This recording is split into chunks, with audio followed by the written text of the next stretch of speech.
नमस्कार दोस्तों, आप लोगों का स्वागत है अभ्युदय एकेडमी में। हम लोग देख रहे थे साइंस सीरीज का अगला पार्ट है, यानी 9वां पार्ट है। 8 पार्ट हम लोग देख चुके हैं और फिर देखेंगे क्वेश्चन, और ये इम्पॉर्टेंट होगा यूपी ट्रिपल सी पेट के लिए और सारे आने वाले एग्जाम के लिए जिसमें साइंस पूछता है। तो चलिए आज का पहला क्वेश्चन देखते हैं। शक्ति की इकाई क्या होता है? शक्ति का इकाई क्या होता है? तो शक्ति को पावर कहते हैं। पावर की परिभाषा क्या होती है? Rate of doing work. Rate of doing work rate of doing work को हम पावर कहते हैं। ठीक है, तो पावर इक्वल टू W/T। तो वर्क वर्क की यूनिट जूल होती है और टी का सेकंड होता है। तो जूल पर सेकंड को हम लोग वाट कहते हैं। तो पहले का वाट हो जाएगा।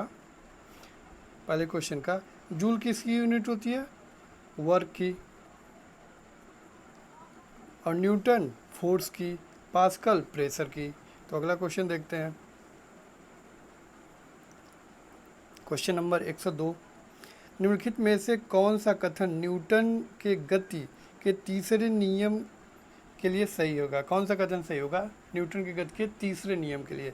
तो पहला नियम क्या है? न्यूटन का पहला नियम क्या है? जड़त्व का नियम है। इनर्शिया, लॉ ऑफ इनर्शिया का नियम है। न्यूटन का पहला नियम है। यदि कोई बस स्थिर है तो स्थिर रहेगी, गतिमान है तो गतिमान रहेगी, उसी चाल से गतिमान रहेगी जब तक उस पर कोई बाह्य बल न लगाया जाए। तो न्यूटन का पहला नियम हो गया। दूसरा नियम कंजर्वेशन ऑफ मोमेंटम हो गया, संवेग संरक्षण का नियम। तीसरा नियम action reaction, action equal to reaction. प्रत्येक फोर्स के बराबर और विपरीत प्रतिक्रिया बल लगता है। तो देखते हैं, बल एक ही निकाय पर लागू होता है। गलत, एक ही निकाय पर लागू नहीं होता है, क्योंकि एक्शन रिएक्शन है, दोनों निकाय पर लागू होता है। बल दूरी पर निर्भर करता है, नहीं, दूरी पर निर्भर नहीं करता इसमें, थर्ड लॉ में। और उसके बाद बल एक ही निकाय के विपरीत पर लागू करता है। न एक ही निकाय पर लागू करता है, न एक ही निकाय के विपरीत पर लागू करता है, न दूरी पर निर्भर करता है। तीसरा देखते हैं, बल अलग अलग निकाय पे विपरीत दिशा में लागू होता है। सही है, action equal to reaction. Question number 103। यदि दो वस्तुओं के बीच की दूरी सामान्य दूरी से 6 गुना अधिक हो जाए तो f की वैल्यू बतानी है। तो हम लोग, अगर दो वस्तुएं हैं, मास m1 की और ये r है और ये m2 की, तो इस पे फोर्स जो लगता है G इक्वल टू m1m2/r²। ठीक है, तो जब r की वैल्यू है वो 6 गुनी कर रहा है, तो r², यानी 6r², जो 6 गुनी हो गया 6r², तो ये 36 होगा, 36r²। तो ये बट्टा में होगा ना, तो 1/36 गुना हो जाएगा। निम्नलिखित में कौन सा विद्युत आवेश का सुचालक है?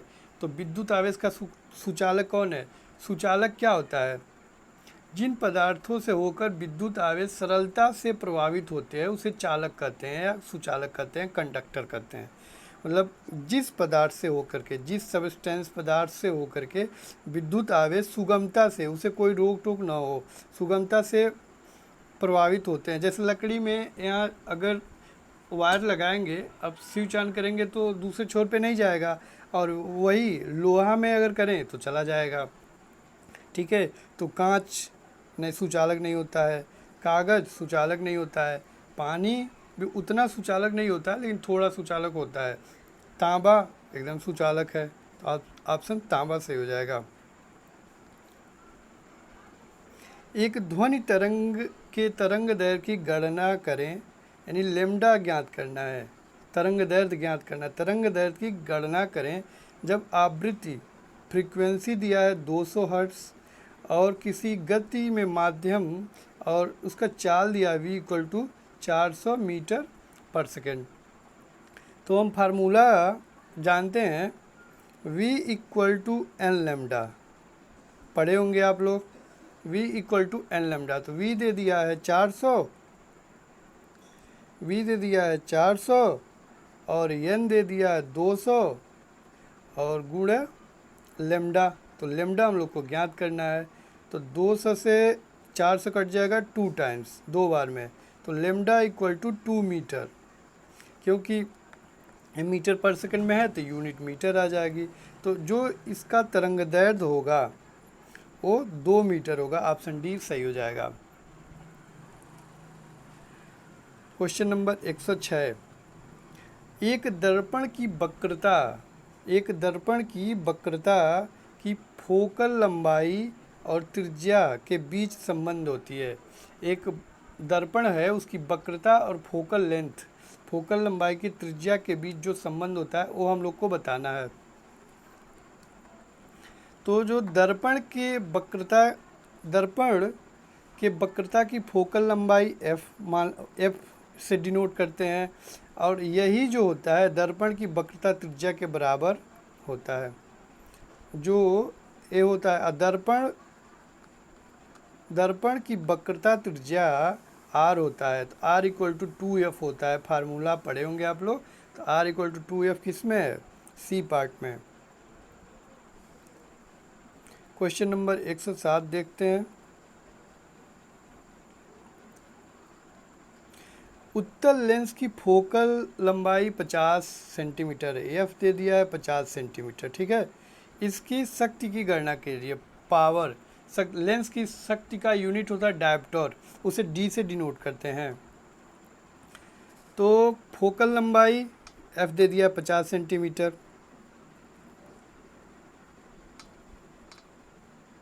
50 सेंटीमीटर को डायप्टर को हमेशा मीटर में यूज करते हैं, ठीक है। तो F इक्वल टू 50 सेंटीमीटर दे दिया है, तो इसको मीटर में चेंज करने के लिए 100 से भाग देंगे, क्योंकि 1 मीटर में 100 सेंटीमीटर, तो इतने में कितना मीटर हो जाएगा? 1/2 मीटर हो जाएगा। 1/2 मीटर। F की वैल्यू क्या आ गई? 1/2 मीटर। और पावर होता है उत्तल क्षमता होता है, जो क्षमता उत्तल लेंस की क्षमता या लेंस की क्षमता होता है 1/f होता है। तो 1/1/2, तो 2 ऊपर चला गया है, तो इसका पावर हो जाएगा, लेंस की पावर हो जाएगी 2 डायोप्टर। जब डायोप्टर निकालना है तो फोकल लेंथ जो होता है हमेशा मीटर में यूज करते हैं, यहाँ सेंटीमीटर में दिया है, तो इसे पहले हम लोग मीटर में बनाएंगे, फिर हम लोग क्षमता निकालेंगे D power equal to 1/f करके, ठीक है। अगला क्वेश्चन देखते हैं। क्वेश्चन नंबर 108, विद्युत बल्ब के एक फिलामेंट द्वारा 9 मिनट में 75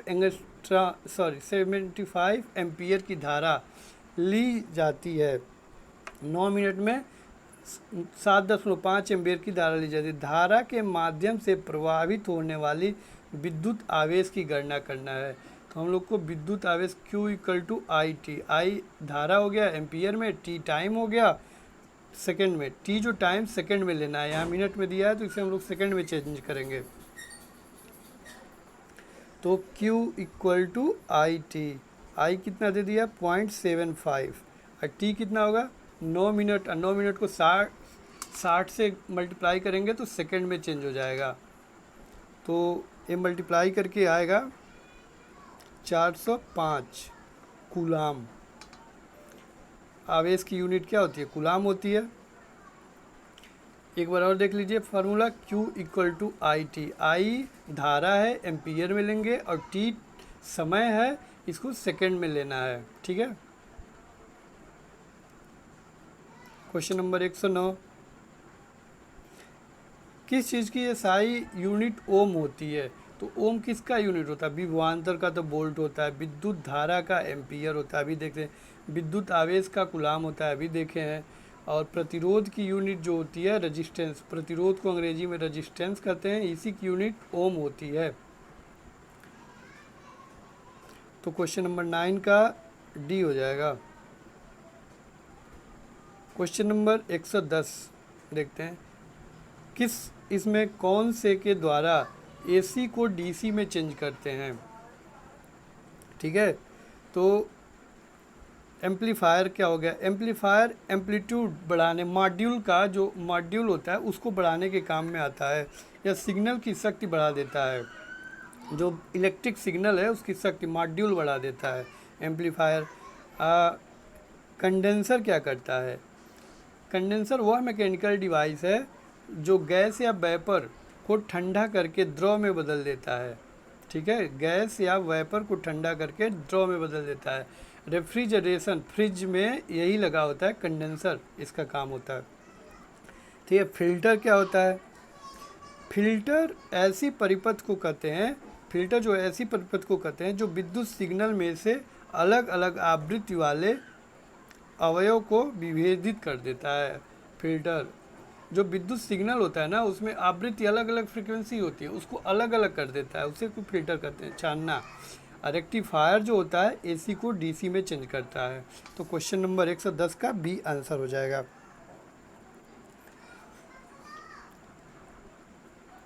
एक साधारण चुंबक किसे आकर्षित नहीं करता है? तो लोहा को तो आकर्षित करता ही है, गिलिट निकिल को आकर्षित करता है, स्टील को भी करता है, कांसा को नहीं करता है।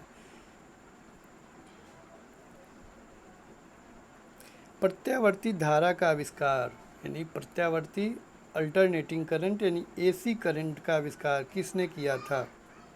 आइजैक न्यूटन साहब ने किया था। न्यूटन ने तो ग्रेविटेशन लॉ का वो किया था। थॉमस एडिसन, एडिसन बल्ब के किए थे, बल्ब का आविष्कार Thomas Alva Edison. Albert Einstein relative velocity का किए थे, और एक आविष्कार और किए थे रिलेटिव वेलोसिटी फिजिक्स से रिलेटेड, E=mc², इन्हीं का फार्मूला है। और निकोला टेस्ला जो है प्रत्यावर्ती धारा एसी करंट का आविष्कार किए थे।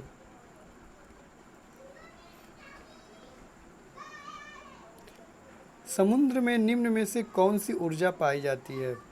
देखिए, समुद्र में निम्न में से कौन सी ऊर्जा पाई जाती है? क्वेश्चन है। समुद्र तरंग पाई जाती है, बिल्कुल। भूतापीय ऊर्जा नहीं पाई जाती है, ये भूमि जमीन पे पाई जाती है। समुद्री तापीय ऊर्जा ही पाई जाती है। ठीक है, अब बी देखते हैं। तो ए तो गलत हो गया। ज्वारीय ऊर्जा एकदम पाई जाती है। नाभिकीय ऊर्जा नहीं पाई जाती है, समुद्र तापीय ऊर्जा पाई जाती है, ये भी गलत हो गया। समुद्र तरंग ऊर्जा पाई जाती है, नाभिकीय ऊर्जा नहीं पाई जाती है, तो ये भी गलत हो गया।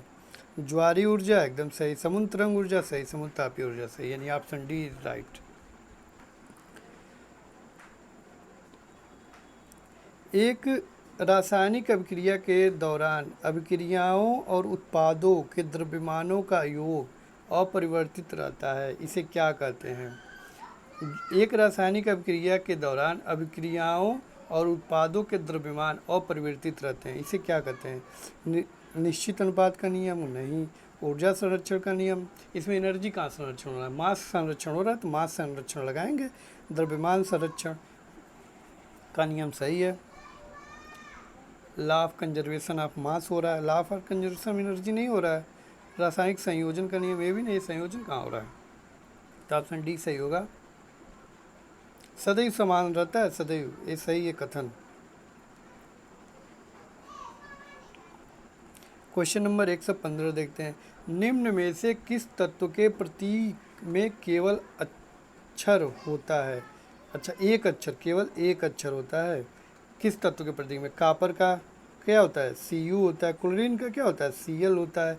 कैल्शियम का क्या होता है? Ca होता है। और कार्बन का C होता है।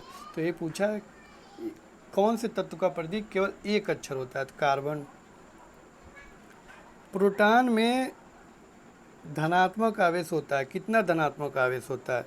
1.6 गुणे 10⁻+8 कूलम। गलत, ये नहीं होता है।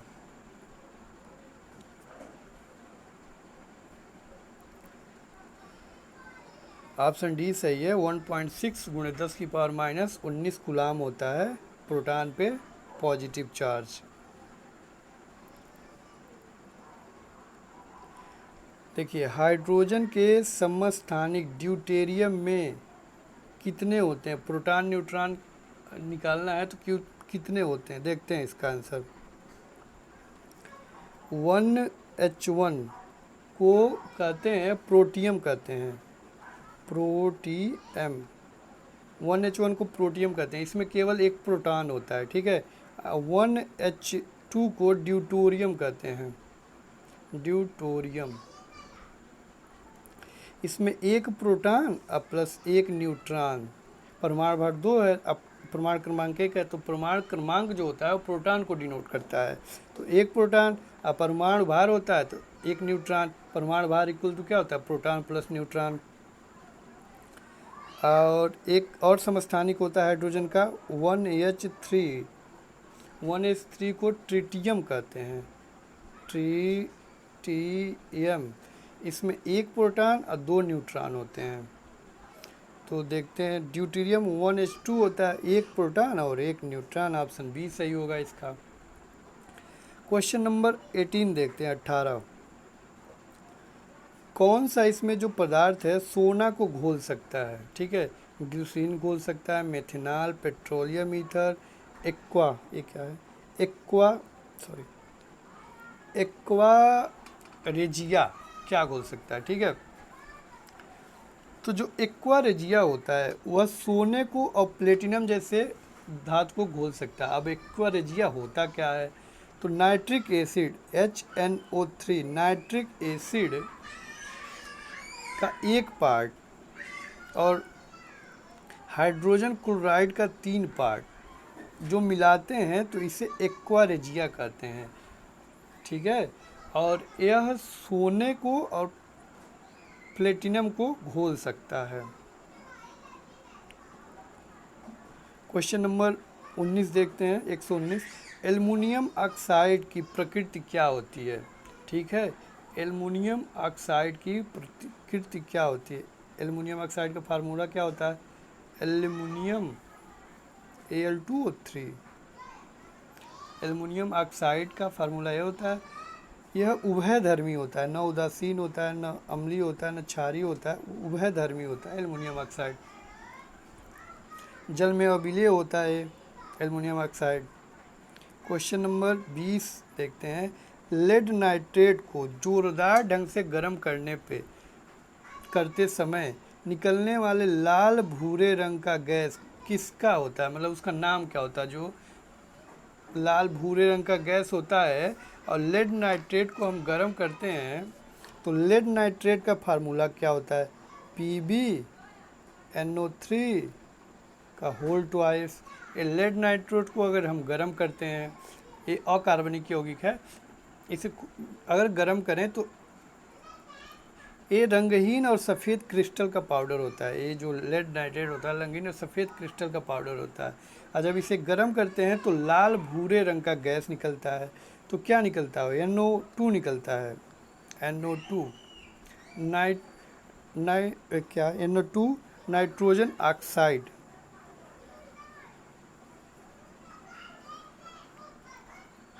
नाइट्रोजन ऑक्साइड निकलता है।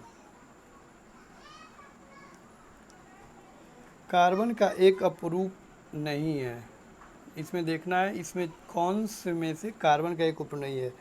कार्बन देखिए, ग्रेफाइट कार्बन का अपरूप है, हीरा कार्बन का अपरूप है,